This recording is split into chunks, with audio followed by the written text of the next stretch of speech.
hem de Gazze ve Lübnan'daki katliama dikkat çektik.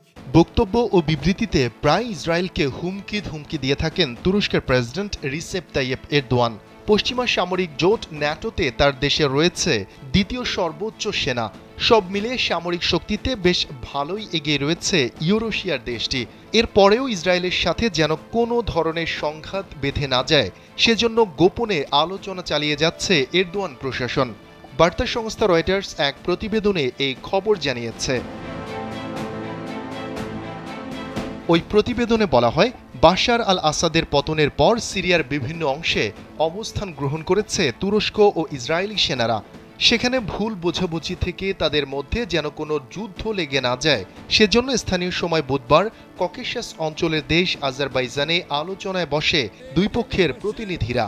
নাম প্রকাশ না করার শর্তে একটি সূত্র বার্তা সংস্থা রয়টার্সকে জানায়, আঙ্কারা ও তেল আবিবের মধ্যে যোগাযোগের একটি চ্যানেল চালু করতেই এই বৈঠক।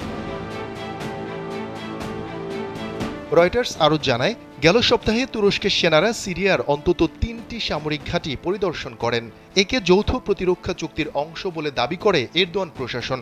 তবে বিষয়টি নাকচ করে দেয় নেতানিয়াহুর দেশ। পাল্টা পদক্ষেপ হিসেবে রাজধানী দামেস্কের পার্শ্ববর্তী সামরিক ঘাঁটিতে হামলা চালায় ইসরায়েল। হুমকি দেয়, তুরস্ক যদি সিরিয়াকে নিজেদের নিয়ন্ত্রণে রাখার কোনো চেষ্টা করে তাহলে এই ধরনের হামলা অব্যাহত থাকবে। জবাবে ইসরায়েলের সাথে কোনো ধরনের সংঘাতে না জড়িয়ে আলোচনায় বসার পথ বেছে নেন এরদোয়ান।